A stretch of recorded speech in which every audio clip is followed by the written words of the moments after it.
Selamat tahun baru 1445 Hijriah. Semoga tahun ini lebih baik dari tahun sebelumnya.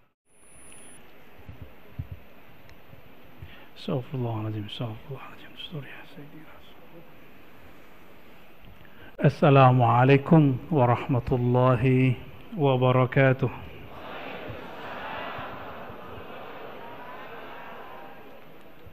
Alhamdulillah Rabbil Alamin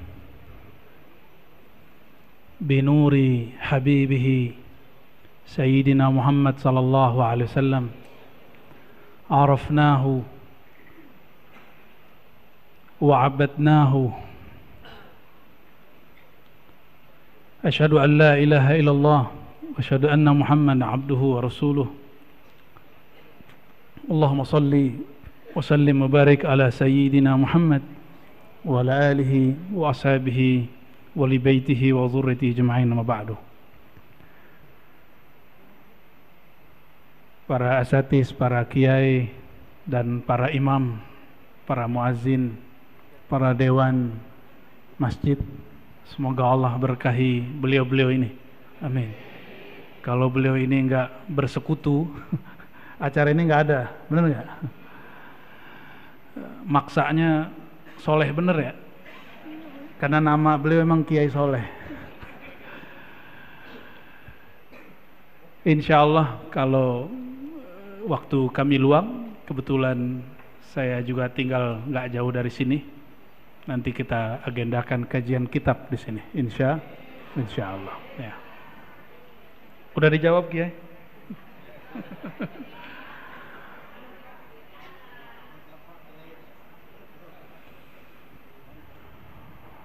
Sebelumnya mari kita baca surah Al-Fatihah untuk diri kita sendiri, rohani, pikiran kita semua, untuk baginda Nabi Muhammad SAW, untuk orang tua kita, guru-guru kita, untuk yang membangun masjid ini, yang mengurusi masjid ini, dan siapapun yang hadir malam ini. Al-Fatihah.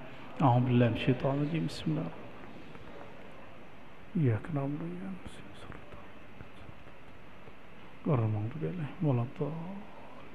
Amin.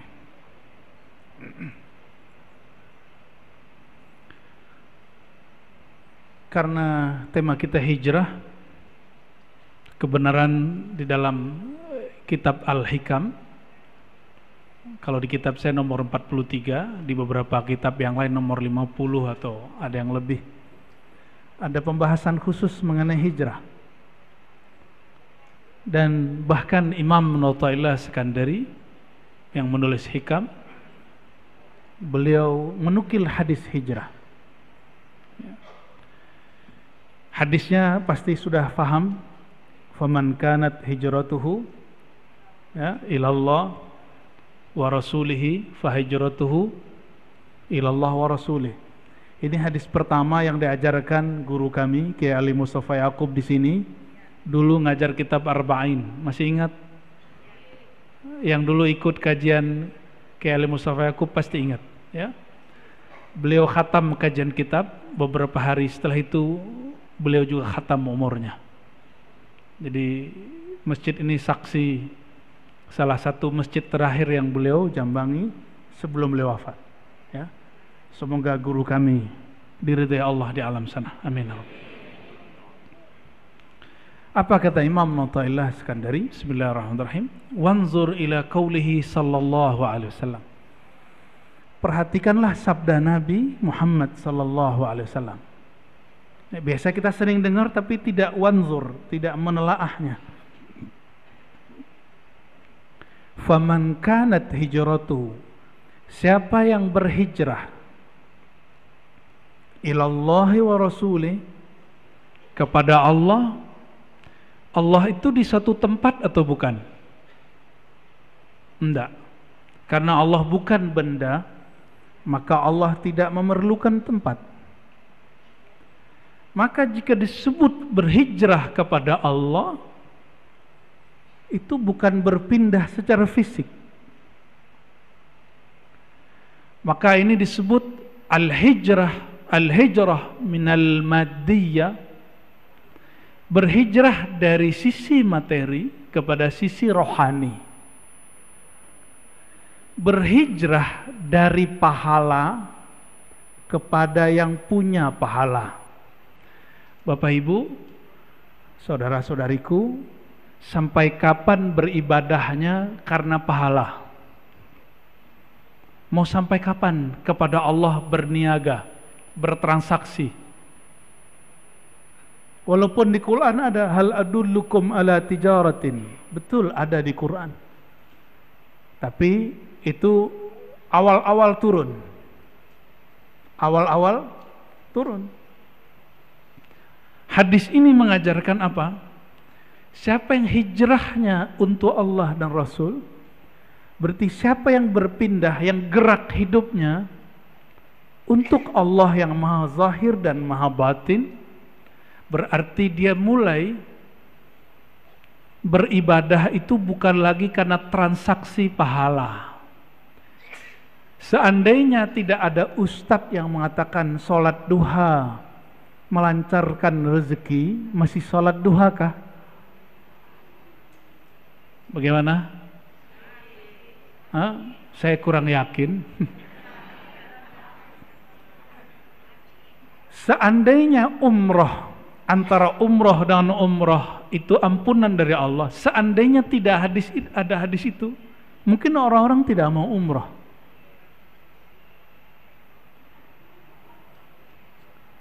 Seandainya tidak ada hadis, siapa yang duduk ba'da subuh sampai terbit matahari, maka bagi dia pahala umroh dan haji tamah sempurna. Siapa yang mau duduk? Nabi berbicara begitu kepada sahabat yang awam. Sahabat yang awam. Tapi sahabat-sahabat yang tidak awam, yang sudah mengenal Allah dengan makrifat yang dalam, mereka tidak diajarkan begitu. Jadi Nabi itu mengajari sahabat bertahap. Ada yang diberi motivasi, akhirnya mereka beramal karena motivasi. Lama-lama mereka beramal bukan karena motivasi pahala, tapi karena Allah yang nyuruh. Ciri-ciri anak kecil berbuat amal diancam dulu atau diiming-imingi dulu? Ama diancam, benar nggak? Diancam dan dua-duanya. Sudah berapa lama kita seperti itu? Perasaan masih muda aja, kata Kiai Soleh ya. Sudah berapa lama kita beramal karena iming-imingan?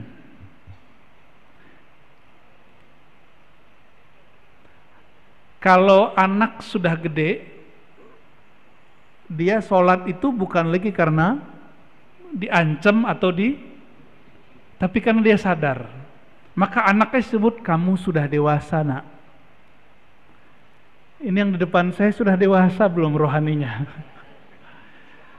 Seandainya tidak ada ayat ala bidzikrillah tatmainnul qulub, ketahuilah hanya dengan menyebut nama Allah kalbu menjadi tenang. Seandainya tidak ada ayat ini, mungkin orang jarang berzikir kepada Allah. Karena kita ini biasa dididik seperti pedagang sama pembeli. Jarang yang dididik menjadi orang yang tulus mencintai. Ini saya nggak nanya ke bapak-bapak, ibu-ibu senang nggak dicintai tulus? Apalagi umur udah nambah gini ya nggak? Dicintai bukan karena cantik, bukan karena kaya atau dan lain sebagainya. Kan begitu maunya, benar nggak? Itu Bapak Ibu, ini ibu-ibu saya kabarin, itu sebenarnya sifat Allah yang Allah sedikit percikkan kepada ibu-ibu.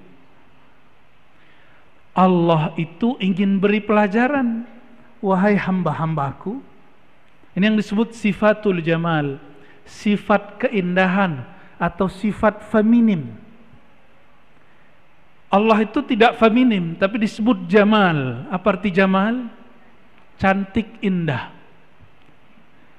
Kalau saya sebut indah, cantik, itu sebutan untuk cowok atau cewek? Ada nggak cowok cantik? Begini tangannya nggak jatuh. Ya. Karena orang yang diberikan sifatul jamal, sifat indah dan cantik, ingin dicintai apa adanya, Allah ingin berkalam, wahai hamba-hamba Allah, wahai laki-laki, wahai perempuan, wahai pria, wahai wanita, cintailah aku apa adanya. Makanya Allah disebut dalam hadis Imam Bukhari, innallaha ghayurun, Allah itu maha pencemburu. Pencemburu itu laki atau perempuan biasanya? Perempuan. Makanya ujian perempuan itu selalu cemburu. Ya, benar Pak ya? Kalau kita cemburu beres Pak. Ya. Kalau ibu-ibu cemburu panjang ceritanya. Tapi bukan berarti Allah perempuan, tapi sifat perempuan itu percikan dari sifat Allah Subhanahu wa ta'ala. Berat nggak ngaji gini? Enggak kan? Kalau enggak saya ganti topik. Saya rasa temanya biasa. Ya. Hal yang biasa, tapi kita bawa ke ranah yang luar biasa. Insya Allah. Kan hijrah. Ya. Kajian kita juga mesti hijrah. Kajian kita juga mesti hijrah. Ya.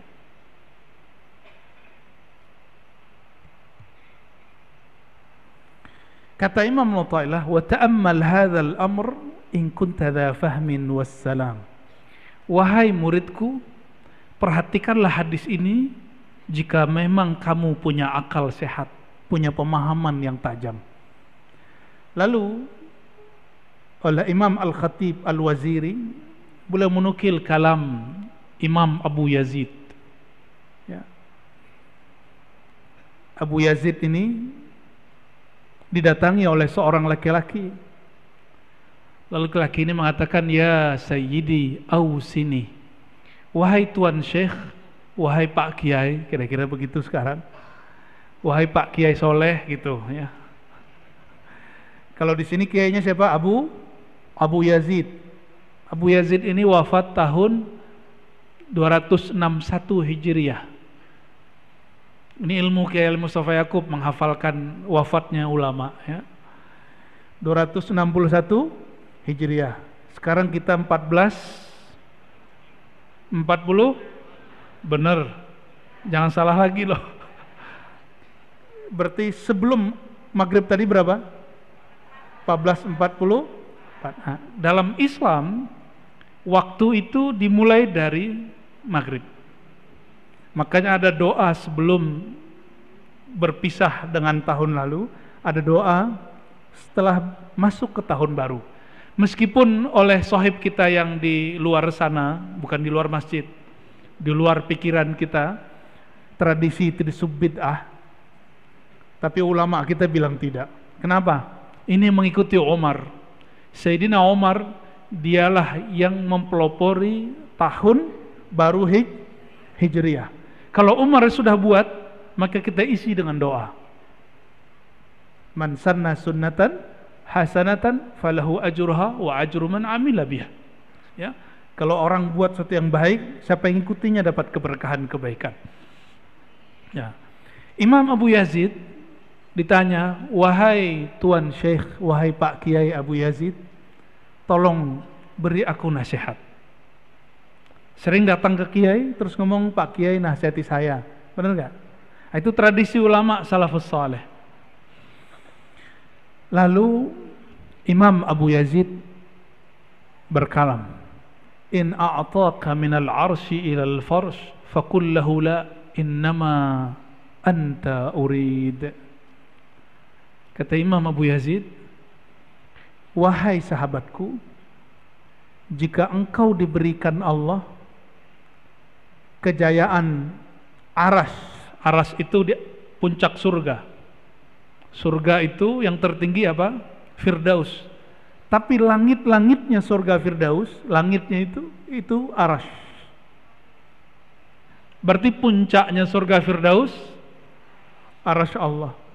Yang boleh naik arasy itu cuma orang-orang spesial. Di surga Firdaus hanya boleh bertemu Allah 2 kali dalam sehari, sedangkan di arasy boleh setiap saat. Maka banyak nanti di antara kita antri ingin masuk surga Firdaus. Dari surga Firdaus nggak puas, ingin masuk ke naik ke arasy Allah. Tapi nggak mudah, nggak mudah. Ketemu kiai aja sulit, apalagi ketemu Nabi Muhammad Sallallahu Alaihi Wasallam. Bener nggak ketemu kiai sulit? Bener. Coba aja mau ketemu Abah Lutfi, nggak mudah loh. Ketemu kiai Fulan, Habib Fulan, nggak mudah. Itu baru ketemu pewaris Rasulullah, zuriat Rasulullah Sallallahu Alaihi Wasallam. Jangan dikira mati langsung ketemu Allah, enak bener. Mati langsung ketemu Rasulullah, enak kali. Nah begitu. Orang yang meninggal ketemu Rasulullah, hidup dia bersama Rasulullah Sallallahu Alaihi Wasallam. Apa kata Imam Abu Yazid? Seandainya engkau diberikan sorga, puncaknya sorga, arasy, atau kenikmatan dunia, al-faras. Al-faras itu nikmat kasur maksudnya, nikmat menikah. Faqul lahu la, jawablah, katakan kepada Allah, ya Allah, bukan ini yang aku mau. Innama anta urid, yang aku kehendaki hanyalah engkau, pemilik sorga. Ini namanya hijrah. Ini hijrah versi Imam Abu Yazid, Imam Salafus Saleh. Hari ini banyak yang berbicara salaf. Ini versi salaf yang ruhaninya. Banyak orang menyebut kata salaf hari ini untuk menyakiti umat Islam. Benar nggak? Menyebut salaf untuk menyalahkan umat Islam. Tapi kalau kita nyebut salaf untuk menyebutkan spirit, semangat orang-orang terdahulu. Nah, itu perbedaan kita yang bersanad kepada mereka dengan mereka yang mengklaim selalu ikut salaf. Ya, nggak usah rebutan. Ya, yang penting punya sanad. Apa arti sanad? Silsilah ilmu. Saya mau tanya Bapak Ibu, kalau disuruh milih sorga Firdaus atau sholat 2 rakaat, pilih mana? Bingung kan? Pilih mana Pak? Ayo Mas, Bang. Sholat 2 rakaat atau surga Firdaus? Beneran, belum tentu diterima loh. Sholat gaya bener. Kayak udah diterima aja sholatnya. Enggak apa-apa. Apa alasannya kalau sholat? Apa? Berzikir. Zikir belum tentu ketemu. Apa? Ikhlas. Beneran sholatnya ikhlas. Jangan-jangan sholatnya pengen rezekinya lancar. Ibu-ibu kalau sholat sama surga Firdaus pilih mana? Sama Bang Firdaus ya maunya. Beneran. Wah keren juga nih jamaah Kiai Soleh ini. Imam Abu Sulaiman Ad-Darani, siapa namanya? Beliau bagi jawaban dan alasannya. Kata beliau, la in khuyyirtu baina rak'atain wa dukhulil firdaus lakhtartul rak'atain. Beliau ini dibuli oleh sebagian orang yang tidak faham bab ini, karena beliau mengatakan, seandainya khuyyirtu, aku disuruh milih surga Firdaus atau sholat 2 rakaat, lakhtartur rak'atain, aku akan memilih sholat 2. Tunggu dulu, sholat beliau pasti diterima Pak. Karena beliau sholat itu nggak tahu lagi kiri kanan. Tapi kalau saya milih Firdaus, karena saya belum tahu sholat saya diterima. Ayo yang mana ayo? Mulai bingung kan? Mulai bingung. Kata beliau, li'anni fil firdausi bihazzi. Karena aku berharap surga Firdaus itu keinginanku. Sedangkan rok'atain bi Rabbi, aku bersama yang punya surga Firdausil A'la. Yang benar nih Pak. Udah begitu belum sholatnya? Ya, mirip-mirip. Ini saya kasih ilustrasi. Kalau kita ngobrol, duduk bersama orang yang kita senengin, apalagi lawan jenis, masa-masa dulu, masa muda. 5 menit, 5 jam rasanya berapa? Bener. Mau balik dulu, antar aja gitu ya. Bener gak? Bener ya? Tahu-tahu sudah matahari udah benar, udah maghrib. Dek, udah maghrib. Belum isya gitu. Tuh, pengalaman tuh. Itu baru ama makhluk yang kita senangi. Laki-laki senang dengan perempuan yang jamilah, yang indah. Wajahnya, budi pekertinya. Perempuan senang dengan laki-laki yang nyaman diajak ngobrol. Apalagi nyaman dompetnya. Allahumma sholli ala sayyidina Muhammad. Bener ya? Sama orang yang kita senangi, lama itu terasa sebentar. Betul? Ya. Kalau sama Allah kira-kira gimana? Kenapa orang bayangkan dengan Allah itu menakutkan? Karena selama ini kita dididik menakutkan. Allah itu tukang ancam. Allah itu suka ngancam, awas lo kamu masuk neraka lo. Ahli bid'ah lo. Ya. Makanya kajian-kajian begitu tuh lame. Kenapa? Karena dari kecil sudah dididik mengancam. Kamu gak sholat tapi neraka lo. Kamu begini neraka lo. Gitu aja terus. Akhirnya ketika ingin hijrah, udah dewasa ingin hijrah, dengar orang baca hadis. Apa hadisnya? Kullu bid'atin dalalah wa kullu dalalatin finnar. Senengnya bukan main. Setiap bid'ah itu sesat. Setiap sesat itu masuk neraka. Awas ente. Jadi orang-orang yang suka kajian-kajian ancam mengancam itu memang dididiknya begitu dari kecil. Jadi bukan salah kelompok itu sebenarnya. Tapi memang kita dari kecil dididik bab ancam mengancam. Jadi otak itu udah otomatis. Otak ini kan kalau sering diasah dia akan mengikuti pola-pola itu. Alhamdulillah saya sering dididik guru-guru dan orang tua saya dengan apresiasi. Jarang diancam. Bahkan kalau nilai kami rendah, percaya nggak Bapak Ibu, nilai akidah akhlak saya dulu 4. Karena tiap hari tengkar mulu. Nonjok orang lah, nendang orang lah, bonyok itu orangnya. Karena hobinya dulu silat sama karate. Tapi bapak saya bilang 4. Ya masih kelas 2, semester 1, nggak apa-apa, antar juga bagus ya. Nggak pernah ngancem. Kapan bapak saya ngancem? Sekali aja. Saya kelahi Pak. Mata kita merah. Pulang mata merah. Lidi dia ambil sama itu rotan, lari lagi, tongkar lagi ngalahin orangnya. Jadi cara didiknya beda. Semoga Allah merahmati kedua orang tua saya. Ayahanda masih hidup, ibu sudah berpulang, sudah berhijrah ke alam barzakh. Bapak Ibu yang bukan Allah, kalimat ini jangan ditelan mentah-mentah ya. Betul, dalam alam rohani, kalau kita sudah mengenal Allah, sudah merasakan namanya bab ihsan. Ihsan itu memandangnya dan dipandangnya. Ini biar indah. Mandang orang yang kita suka, seneng gak? Dipandang oleh orang yang kita cintai, seneng gak? Itu yang disebut ihsan.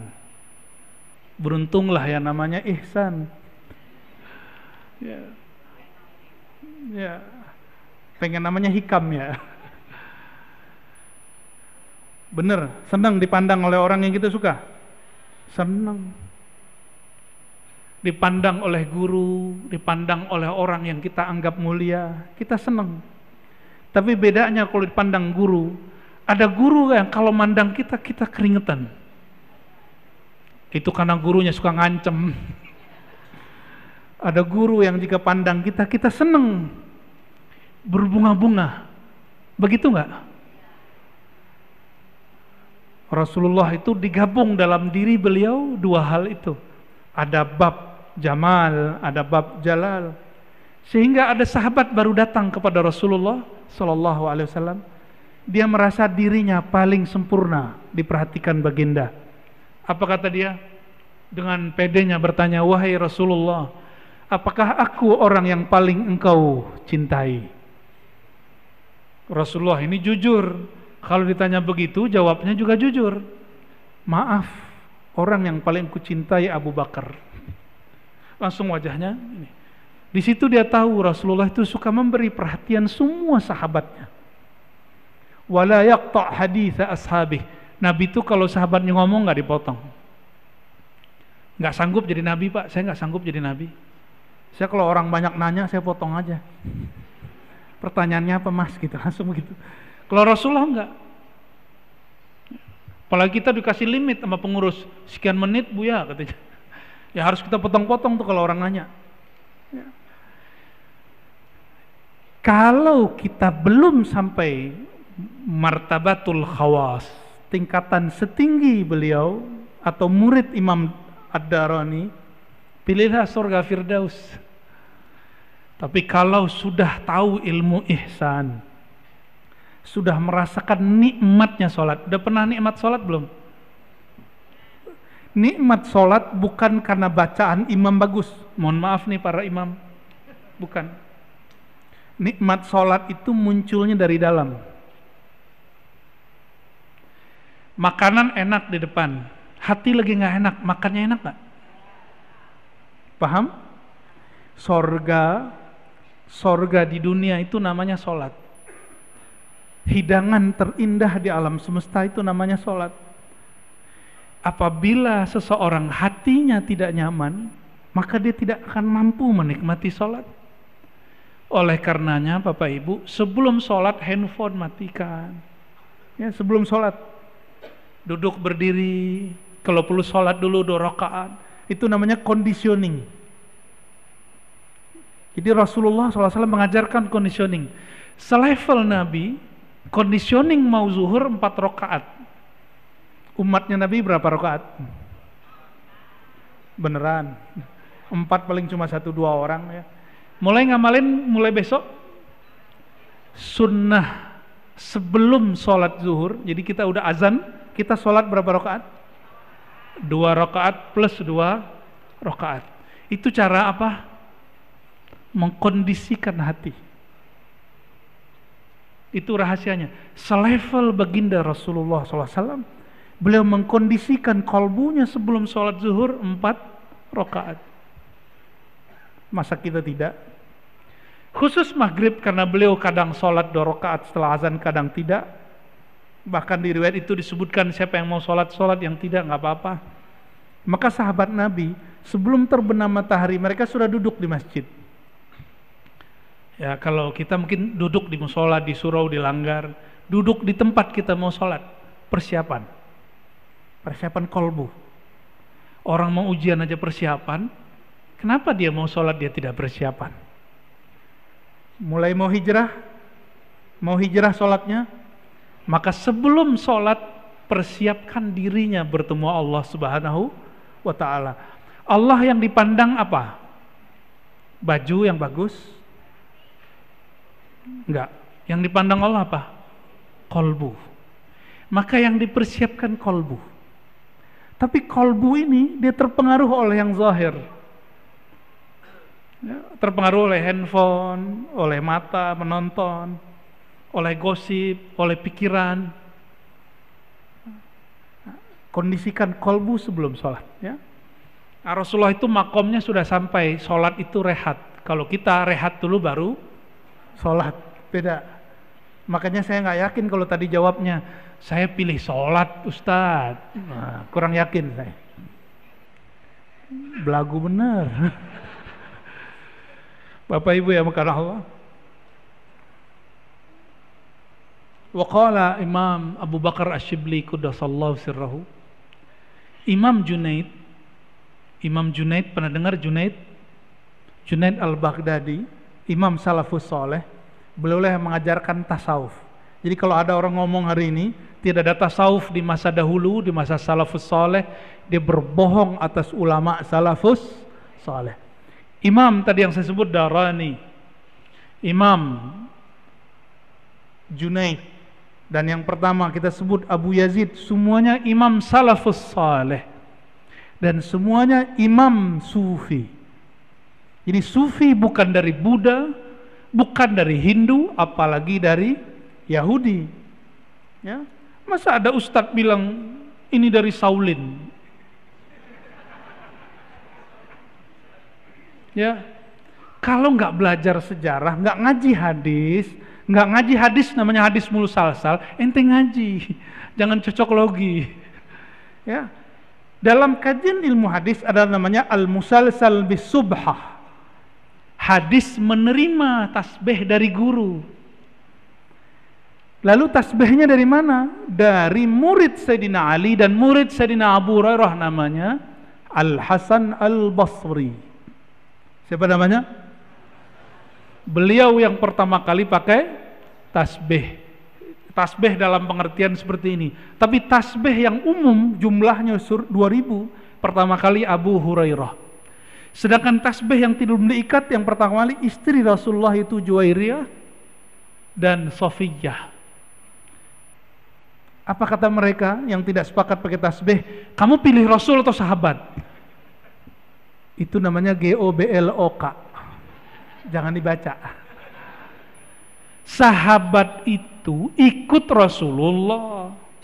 Jangan kemudian kasih pilihan ikut Rasul, ikut sahabat. Ikut sahabat itu ikut Rasulullah sallallahu alaihi wasallam. Betapa mereka menghina sahabat-sahabat Rasulullah sallallahu alaihi wasallam dengan mengatakan ente ikut Nabi atau ikut sahabat. Itu kalimat yang tidak pantas dikalamkan oleh seorang yang mengaku ahlus sunnah wal jamaah. Ya, kita nggak boleh menghina sahabat sama sekali. Itu penghinaan luar biasa. Itu lebih parah dari Syiah. Syiah Rafidhah menghina sahabat, tapi nggak sempat ngomong begitu. Nggak ada mereka ngomong ente pilih sahabat atau pilih Rasulullah SAW. Ini Jumatan di sini azannya berapa kali Kiai? Oh keren ya. Ikut sahabat Sayyidina Utsman, hadis Sahih Bukhari Muslim. Bukan berarti ente ikut Utsman atau ikut Rasulullah, jangan begitu nanyanya. Su'ul adab sama Sayyidina Utsman, ya. Jadi panas. Kayaknya masjid ini masih panas bagian itu. Ya. Imam Syibli, imam yang hidup separuh hidupnya lebih di zaman Salafus Saleh, tapi wafatnya setelah itu. Ya. Imam Syibli wafatnya 334 Hijriah, semasa dengan Imam Abul Hasan Al-Asy'ari dan Abu Mansur Al-Maturidi. Itu imam apa tuh? Imam Asy'ari itu yang ngajarin sifat 20. Allah wujud idam baqa mukhalafatuhu lil hawadithi. Masih belajar gitu nggak di Sunda Kelapa? Lah harus ada yang ngaji gitu. Lanjutannya Asmaul Husna. Lanjutan belajar sifat Allah, belajar apa? Al-Asmaul Husna. Itulah inti daripada al-iman dan al-ihsan. Kalau kita rutin nanti kita ngaji itu aja ya. Insya Allah. Udah senang duluan. Imam Syibli mengatakan ihdhar makrahu walau fi qawlihi kulu washrabu. Hati-hatilah engkau wahai tuan, wahai laki-laki ataupun perempuan, dalam segala hal, meskipun dalam hal makan dan minum. Kulu washrabu. Apa maksud beliau berkalam begitu? Hati-hati walaupun dalam makan. Kalau orang awam, nah mau sampai kapan kita jadi orang awam? Itu hanya hati-hati di awal makan dan di akhir makan. Awal makan baca bismillah, akhir makan alhamdulillah. Tapi kata Imam Shibli, kalau engkau mau hijrah, hati-hati di saat makan. Hal anta ta'kul ma'ahu amla? Apakah engkau makan dan merasakan kebersamaan dengan Allah atau tidak? Apakah saat engkau makan, engkau berpikir nasikah yang mengenyangkan? Kalau orang berpikir nasi yang mengenyangkan, disitulah tumbuh sifat tamak. Jadi kapan orang tamak? Kalau dia meyakini nasi yang mengenyangkan. Kapan orang mulai korupsi? Jika dia mengira duitlah yang membahagiakan. Sama itu. Jadi kalau megang duit hati-hati. Megang duit, apalagi megang orang yang megang duit. Kata Imam Al-Waziri, "Li'anna zahir at-ta'am wasyarab in'amun wa batinuhu ikhtibarun." Karena orang makan itu zahirnya nikmat, tapi pada hakikatnya batinnya Allah sedang menguji dia. Dia sedang makan, dia berpikir siapakah yang mengenyangkan. Dia sedang minum obat, dia berpikir siapakah yang menyembuhkan. Gimana kira-kira? Yang sering kita lupa ya. Maka mulai malam ini Bapak Ibu, mulai malam ini hijrah makan bagaimana? Bismillah itu terjemahannya aku makan bersamaan dengan nikmat Allah. Bi-nya di situ berarti ma'a. Apa arti bi di situ? Ma'a. Ma'a berarti bersama.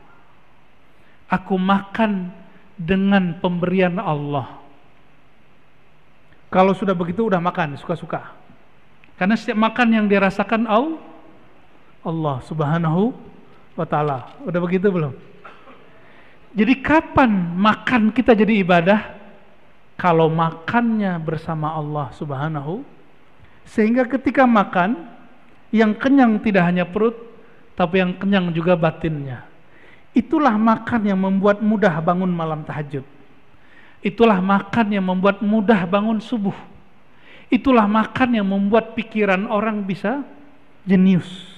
Jenius melebihi jeniusnya orang-orang dunia, tapi jenius akhirat. Orang jenius itu visioner. Visioner ahli dunia bagaimana dapat untung di dunia.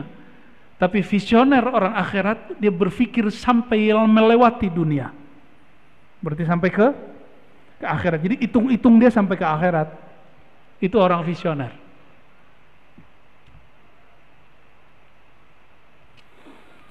Nah, perhatikan di situ. Makannya karena berpikir nasilah yang mengenyangkan, airlah yang menyegarkan.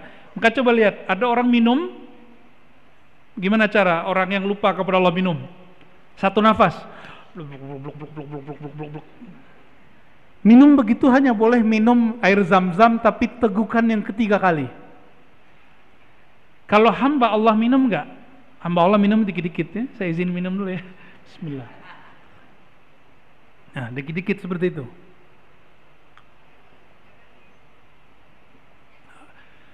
Jadi minum jangan itu minumnya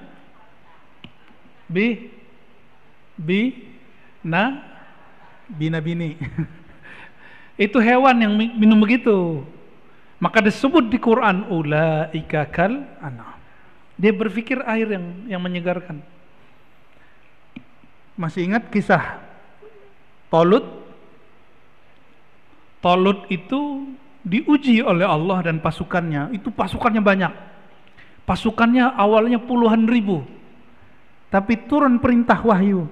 Wahai Talut, kalian boleh minum dari air sungai. Itu mereka kehausan, berhari-hari nggak ketemu air. Tapi hanya Ini apa namanya?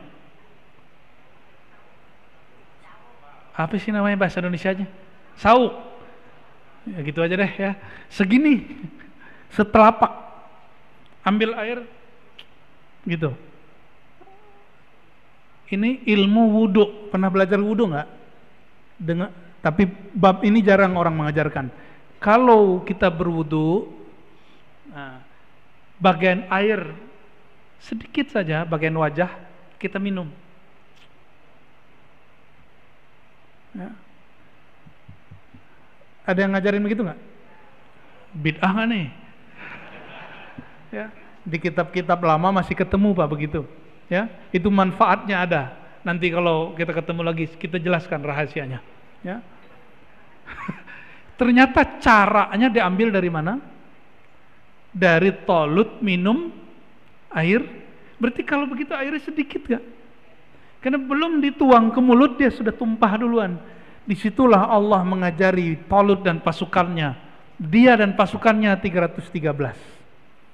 Tadinya berapa orang? Puluhan ribu orang ikut. Begitu dalam satu riwayat lain ribuan orang. Tapi karena perintah kalian tidak boleh minum kecuali hanya seteguk dari bekas tangan. Apa kata yang lain? Ah, ini nggak masuk akal. Masa kita mau perang nggak boleh minum? Jadi dia berperang pakai akal. Akal yang sempit ini. Otak kita kan kecil sekali. Akhirnya banyaklah minum, diambil satu gayung, blok ngantuk. Yang lain muncul rasa takut. Jadi orang itu kapan dia muncul rasa takut miskin, takut mati kalau perut sudah kenyang. Perut sudah kenyang, tabungan sudah banyak, mulai muncul rasa takut mati, takut miskin, takut dicuri. Benar nggak? Kalau nggak nabung apa yang mau dicuri? Ya, itu mulai muncul tuh. Sama, pasukan Talut mundur. Yang maju cuma 313 orang. Sama dengan Ahlul Badar, 313 orang bersama Rasulullah SAW. Ya, dia nggak boleh tamak, nggak boleh tamak sama sekali. Nah, coba hijrah minum, tadi hijrah makan. Mulai malam ini, detik ini, kalau minum bukan lagi dengan meyakini air yang menyegarkan. Toh tentara Talut mengalahkan musuhnya Jalut. Mereka jumlahnya cuma 313 dan minumnya sedikit. Karena yang menyegarkan, yang menghidupkan bukan air minum tapi Allah Subhanahu wa taala. Benar kan nih? Ya. Nanti ada masa Bapak Ibu, gak tahu ini sebagian ibu-ibu mungkin sudah dipanggil Allah nanti. Nggak nakut-nakutin. Sebagian kita sudah dipanggil Allah nanti bapak-bapak. Ada masa orang karena air satu gelas bunuh-bunuhan. Sekarang belum Pak. Ini sudah mulai. Coba, adakah orang Jakarta minum air sumurnya? Nggak ada, karena sumur kita sudah ternodai, sudah tercemar. Semua kita minum pakai air. Bukan aqua ini. Tuh, alam bawah sadarnya sudah begitu. Semua orang nanti minum begitu. Ada masa itu air nggak ada masuk ke Jakarta. Berebut Pak minum ini, bunuh-bunuhan minum ini. Di semua negeri, dimanapun. Itu fitnah akhir zaman. Saya nggak nakut-nakutin. Rasulullah yang mengabarkan. Sallallahu alaihi. Kalau nggak sanggup meninggal aja sebelumnya ya. Bayanginnya sulit kan? Tuh banyak yang mau minta mati sebelumnya itu. Tapi kalau sudah ngaji bab hijrah minum, dia faham yang menyegarkan, yang menghidupkan bukanlah air, tapi Allah Subhanahu. Ya, teorinya gitu Pak, teorinya. Coba aja ntar ya. Terakhir ya, ketika disebut al-muhajiru man hajara, man al-mujahidu man hajara. Ada yang hafal nggak? Ada al-mujahidu man jahada hawa, ya. Al-muhajiru man hajara mimma nahahullah. Itu riwayatnya. Orang yang jihad itu yang berjihad melawan hawa nafsunya. Hadis ini sahih, ada di Bukhari. Dan orang yang hijrah itu al-muhajiru, orang yang hijrah itu orang yang hijrah dari sesuatu yang Allah tidak suka. Allah tidak suka ketika kita minum air lah yang kita etikatkan itu yang menyegarkan. Mulai sederhana, mulai hidup hari ini. Nah, bukan nasi yang menyegarkan, bukan nasi yang bikin kenyang, ya. Kira-kira orang Indonesia kalau umroh haji nggak ketemu nasi, ngamuk ya? Oh, ngamuk. Udah nyampe di Mekah, itu nggak ketemu nasi masih ngamuk, Pak. Ternyata Tuhannya,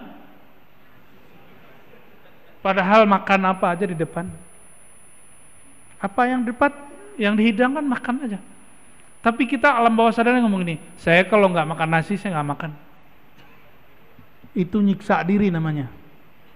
Kenapa kita buat kaidah begitu? Karena belum hijrah. Maka siapa yang ditakdirkan Allah minggu depan, besok, bulan depan umroh, tahun depan haji, coba mulai latihan kurangi makan nasi. Saya nyaksiin sahabat saya kalau nggak makan nasi, ngerotos. Nasi. Serius. Pusing dia kalau nggak ketemu nasi. Seperti suami pusing nggak ketemu istri. Emang betul pusing? Kayaknya bapak-bapak ini nggak pusing. Yang pusing ibu-ibu. Bapak ibu yang makan Allah. Ketika Nabi SAW keluar dari Mekah, beliau ternyata keluar itu prosesnya sudah panjang. Kebetulan saya kemarin nginep di hotel yang dekat Mina. Sekitar 500 meter dari hotel kami itu ada satu masjid namanya Masjid Al-Bai'ah. Apa nama masjidnya? Masjid Bai'at. Di situ dulu orang-orang Ansor berbaiat kepada Rasulullah SAW. Ya, ada yang sudah melewati itu. Ya, Masjid Bai'at itu tidak dibolehkan oleh pemerintah Saudi untuk dikunjungi. Saya nggak tahu kenapa. Ya, dipagar Pak sekarang. Masjid Bai'at itu jaraknya dari Masjidil Haram agak lumayan jauh. Ketika musim haji, orang-orang Madinah datang ke Mekah.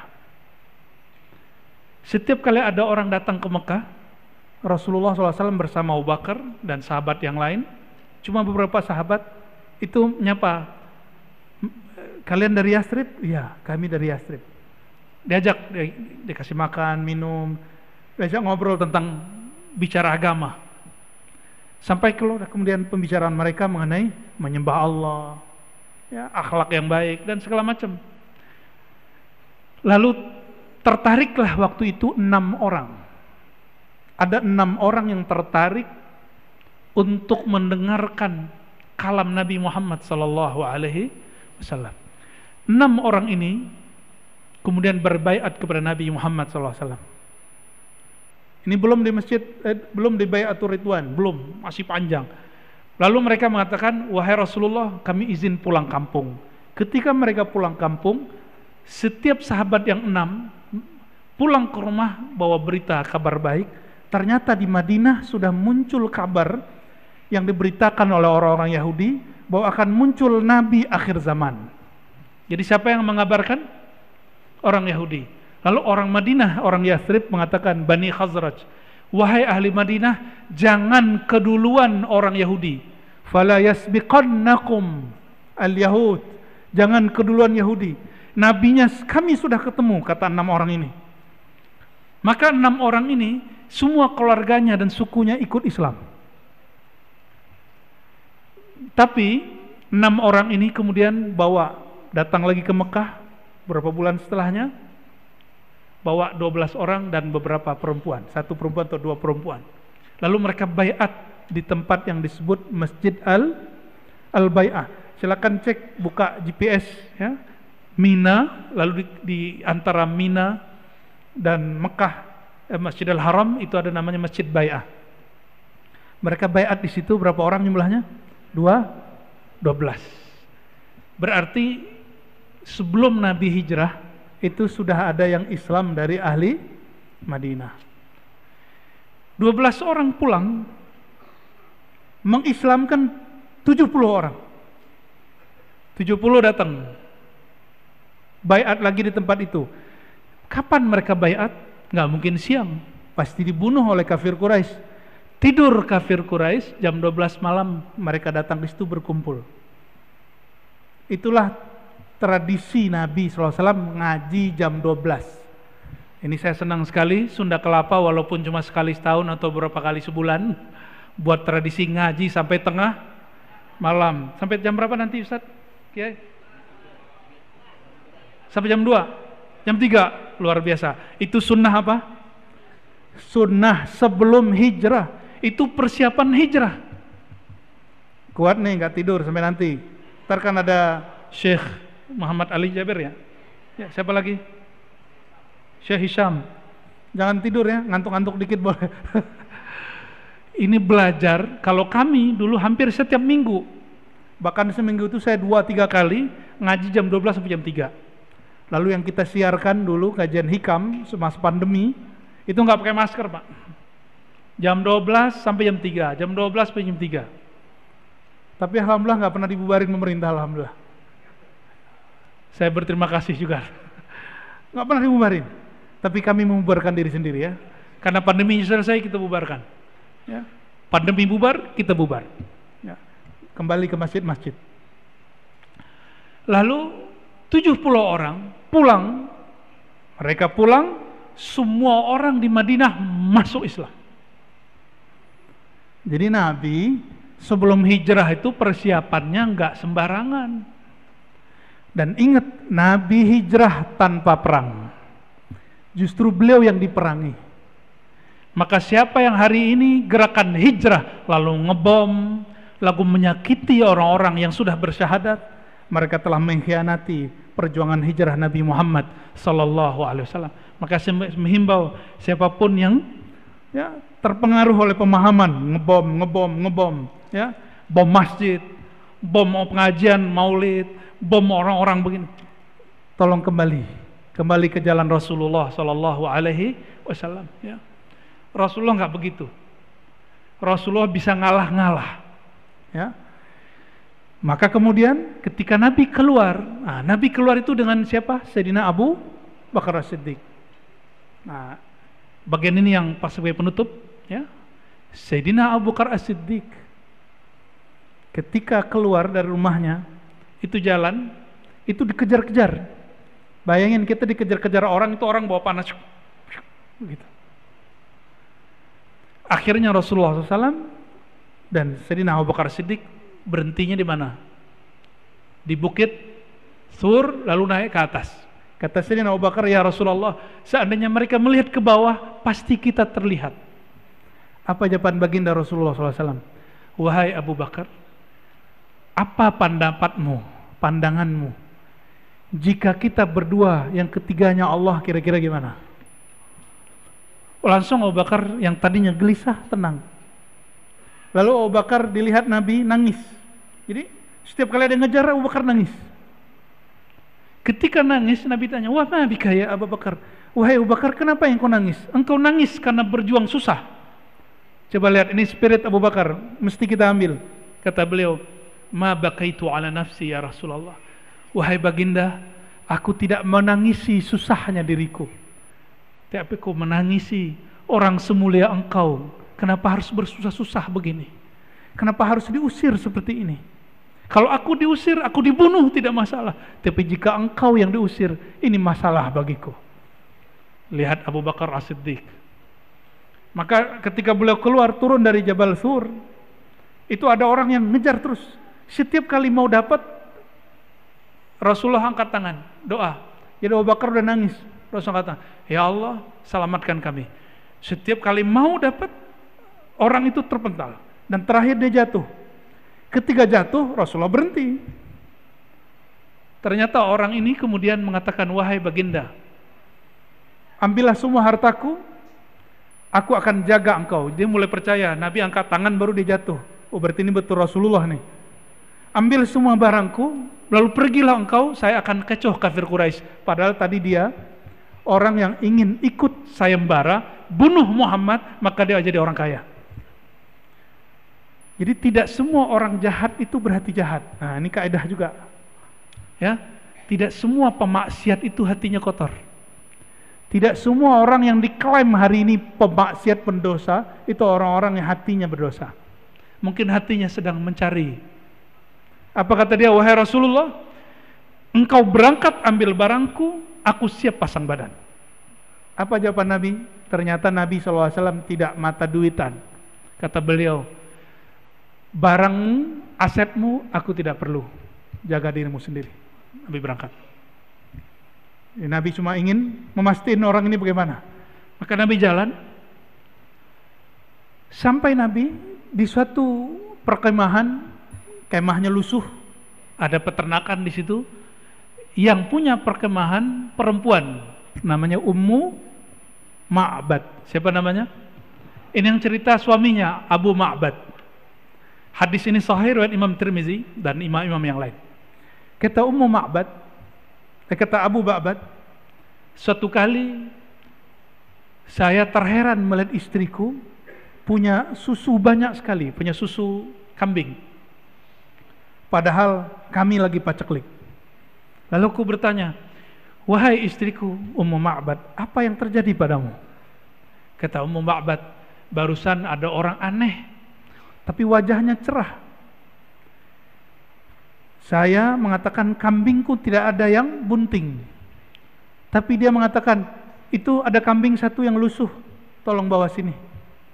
Lalu aku ambil itu kambing domba, lalu Rasulullah urut-urut, disayang-sayang. Ada nggak yang punya kucingnya diurut-urut? Beneran? Ya, punya kambing nggak berani ya? Diurut-urut, lalu bagian susunya itu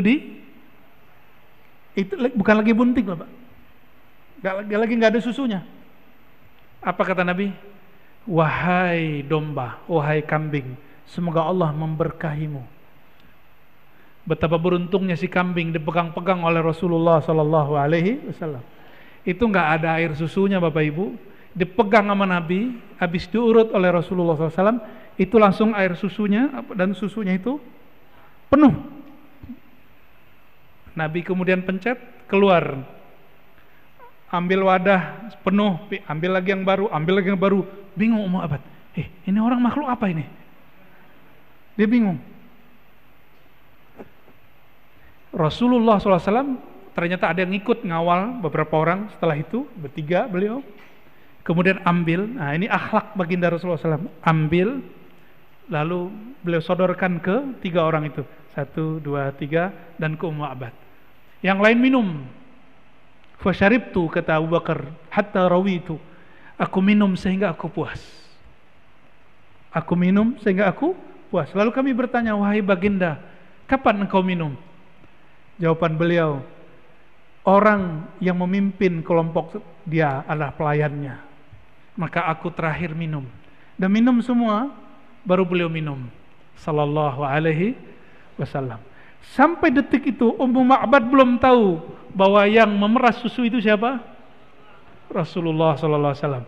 Maka dia orang paling berani mandang Rasulullah, dilihat dari ujung rambut sampai ujung kaki. Sedangkan Sayyidina Abu Bakar As-Siddiq tidak pernah berani menatap baginda Rasulullah SAW. Yang berani siapa? Emak-emak. Ya, ini hadis emak-emak. Ummu itu kan emak. Emak Ma'bad. Anak dia namanya Ma'bad. Selesai semua, Rasulullah cuma ambil sedikit, minum, udah beliau jalan. Saya mau nanya Bapak Ibu, kira-kira itu air susu turunnya dari mana? Keluarnya dari mana? Memang Allah punya peternakan susu, punya pabrik susu. Apa jawabannya? Yang megang kunci surga siapa? Rasulullah SAW. Benar? Ya. Di surga ada nahrun, ada sungai disebut min laban, yang mengalir di dalamnya air susu. Kalau Rasulullah mau ambil boleh nggak? Boleh. Maka itu keluarnya apa? Itu sebenarnya bukan air susu biasa, itu air susu surgawi. Itulah air susu paling mulia yang pernah keluar.